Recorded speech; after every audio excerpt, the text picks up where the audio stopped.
Você sabia que dentro do contexto bíblico a respeito da volta de Jesus, do arrebatamento, nenhum texto é mencionado com a palavra igreja? Sim, quando fala da volta de Jesus, do arrebatamento, não tem nenhum texto que fala a igreja vai ser arrebatada ou coisa parecida usando a palavra igreja. E por que eu tô falando isso? Porque tem muita gente por aí que defende que a igreja vai ser arrebatada e os judeus israelitas vão ficar na grande tribulação. Mas você sabia que nenhum texto bíblico que fala do arrebatamento usa a palavra igreja? E também nenhum contexto que fala da grande tribulação fala que é específico para o povo judeu, o povo de Israel. Nenhum texto fala isso. Você sabia disso? Pensa comigo, irmãos. Se o momento da grande tribulação, esse período da besta, esse momento de aflição, se fosse só para os judeus, para o povo de Israel, então o Apocalipse deveria ser direcionado e enviado para os judeus, o povo de Israel. Só que o Apocalipse, ele é escrito e direcionado, encaminhado para as 7 igrejas da Ásia, povo gentil que não era judeu e que era igreja. Quando João teve a revelação do Apocalipse, ele foi orientado por Jesus para enviar para as 7 igrejas da Ásia. E nessas cartas aí, traz orientação de arrependimento, de conserto, de correção, de momento de tribulação. Tudo isso tem nessas cartas, que é direcionado para a igreja e não para os judeus. Será que erraram o direcionamento dessas cartas? Será que o Apocalipse foi escrito para o pessoal errado? É claro que não, foi para as igrejas mesmo. Ou seja, para todos que servem ao Senhor como comunidade de Cristo, precisamos ter a orientação de nos corrigir, de nos consertar, no momento de tribulação, para permanecermos fiéis a Jesus até o fim. Eu vou ler alguns trechos agora das cartas que são direcionadas para as igrejas da Ásia. Olha só, Apocalipse 2, no verso 3, que está escrito para Éfeso, está escrito assim, ó: vocês têm perseverado e suportado sofrimentos por causa do meu nome. A igreja passando sofrimento e não desfalecido. Então o sofrimento é só para os judeus? Não, a igreja também. Olha só o que escreveu para Esmirna, a igreja de Esmirna na Ásia. Apocalipse 2, no verso 10, diz assim, ó: não tenha medo do que você está prestes a sofrer. Saiba que o diabo lançará algum de vocês na prisão para prová-los, e vocês sofrerão perseguição durante 10 dias.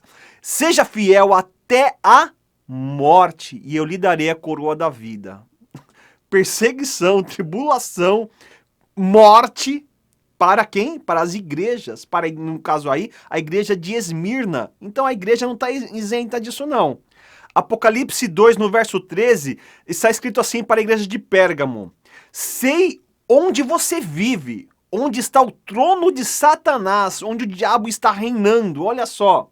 Isso eu quero até mencionar, inclusive, sempre numa visão profética, numa visão futurística, numa visão das profecias do futuro, tá? Apesar de ter escrito no passado e essas igrejas existirem no passado, eu vejo o Apocalipse como uma carta profética. Então, pensando lá no futuro, como uma profecia, então vou repetir o verso 13, que fala assim, ó: sei onde você vive, onde está o trono de Satanás, onde o diabo está reinando, e a igreja de Pérgamo está lá, onde o diabo está reinando. Contudo, você permanece fiel ao meu nome e não renunciou à sua fé em mim. Nem mesmo quando Antipas, alguém que foi morto, olha só, mesmo quando Antipas, fiel testemunha, foi morto nessa cidade onde Satanás habita. Então, para a igreja de Pérgamo, mostra-lhes não somente um sofrimento simples, mas gente morrendo e mesmo assim eles como igreja permanecendo fiel. Mesmo onde está o trono de Satanás, o diabo reinando ali, a igreja de Pérgamo, a igreja de Jesus, fiel a Jesus, permanecendo ali em fidelidade. Olha só em Apocalipse 2, no verso 24, diz assim, ó, para a igreja de Tiatira, outra igreja da Ásia: aos demais que estão em Tiatira, a vocês que não seguem a doutrina dela, e dela é Jezabel, que está trazendo corrupção de pecado para o povo da igreja, a igreja se contaminando com o pecado, mesmo sendo igreja, não é salva, né? Somente aqueles que se permanecem santos e puros sendo igreja. Aqueles que são santos, que são fiéis, daí permanece fiel e assim será salvo. Então, continuando aqui, ó: a vocês que não seguem a doutrina dela, Jezabel, e não aprenderam como eles dizem, os profundos segredos de Satanás. Esses não se contaminaram com os segredos de Satanás. Digo, não porei outra carga sobre vocês. Eles já tinham carga. Outra carga é mais uma, né? Então já tinham uma carga, um sofrimento, uma tribulação que eles passavam ali como igreja de Tiatira, mas o Senhor promete ali, não vai aumentar a carga para vocês. Olha só então, no verso 25. Tão somente apega-se com firmeza ao que vocês têm, até que eu venha. Então, mesmo passando essa aflição, outro sendo corrompido, ele fala assim, vai até o fim, até que eu volte, até que eu venha, vocês vão permanecer fiel, buscando e não se corrompendo com as doutrinas de Satanás. E para a igreja de Sardes, onde está escrito em Apocalipse 3, no verso 4, diz assim, ó, no entanto, vocês têm aí em Sardes uns poucos que não se contaminaram suas vestes. Mesmo eles sendo igreja, tem só poucos que não se contaminaram. Então, outros que também têm um nome de igreja, igreja de Sardes, e tem um monte ali contaminado com o pecado. Mas tem, mencionado aqui, uns poucos ainda conservados as suas vestes limpas. No entanto, vocês têm aí em Sardes uns poucos que não contaminaram suas vestes. Eles andarão comigo, vestidos de branco, pois são dignos. Então mostra que mesmo sendo igreja, existem aqueles que não são dignos e aqueles que se permanecem fiéis, daí sim, serão dignos de andar com o Senhor vestidos de branco. E para a igreja de Filadélfia, no verso 10, Apocalipse 3:10, muito conhecido, né? Diz assim, ó, visto que você guardou a minha palavra. Então, guardou a palavra não é esconder, não é levar para longe a palavra, mas sim observar a palavra e obedecer a palavra. Visto que você guardou a minha palavra de exortação e a perseverança, eu também o guardarei da hora da provação que está para vir sobre todo o mundo, para pôr a prova os que habitam na terra. Então a igreja de Filadélfia, que eles foram fiéis, guardaram a palavra do Senhor, também serão guardados. E guardados, dentro desse contexto, dentro desse verso, não fala retirados. Não fala que vocês não estarão. Fala que simplesmente serão guardados de um momento de tribulação, de um momento da maior tribulação que está vindo no mundo inteiro. O povo ali de Filadélfia será guardado pelo Senhor. E eu entendo assim, dentro do contexto geral do Apocalipse e das outras profecias, que guardado é ser conservado, fiel, santo, verdadeiro, alguns vivos, outros mortos, mas mesmo mortos, como uma das igrejas que nós lemos aí, mortos, mas não perderam a salvação, foram fiéis até a morte. E no caso aqui para Filadélfia, está prometendo um guardar, um livramento desse momento de tribulação.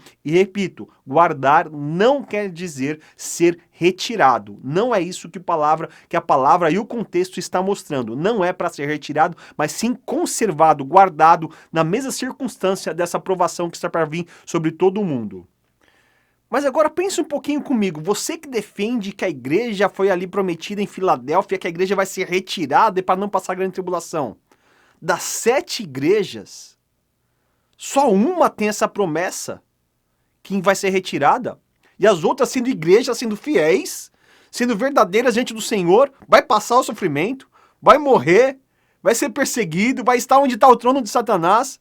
Não tem sentido isso. Não tem sentido. Só a igreja de Filadélfia que vai ser retirada. E as outras que são igrejas, que não são judeus, que são fiéis, vão passar a tribulação. Não faz sentido. Não tem argumento teológico que faça essa diferença de Filadélfia agora das outras igrejas e só Filadélfia que não vai passar a tribulação. E as outras vão. Não faz sentido teológico nenhum. E mais ainda, a igreja de Laodiceia, que é a última igreja das cartas do Apocalipse, que muitos dizem, a igreja de Laodiceia é o que vai passar a tribulação. Leia a carta de Laodiceia e você vai ver que na Laodiceia não fala de tribulação, não fala de besta, não fala do reino de Satanás, não fala de morrer na tribulação, não fala de nada disso. Fala que a igreja de Laodiceia está ali sendo enganada por tudo que ela mesmo tem, está se corrompendo com o pecado, está longe de Deus, e na carta de Laodiceia, Deus traz uma chance de arrependimento e de salvação. mas não fala de tribulação para a Laodiceia, mas fala dos seus erros, seus pecados, não é quente e nem frio, é morno e o Senhor vai vomitar, e dá chance para a igreja de Laodiceia trazer arrependimento e se converter ao Senhor, mas não fala de tribulação. Daí temos a pergunta novamente. Então, a igreja vai ser arrebatada? A igreja vai ser salva? E a resposta é não. Por quê? Não é a igreja que vai ser salva? Sim, as pessoas que fazem parte da igreja, mas que são escolhidos, que são fiéis, que são eleitos, que têm o nome escrito no livro da vida. Esses que fazem parte da igreja, sim. Mas a igreja, o que é a igreja? É a comunidade dos cristãos.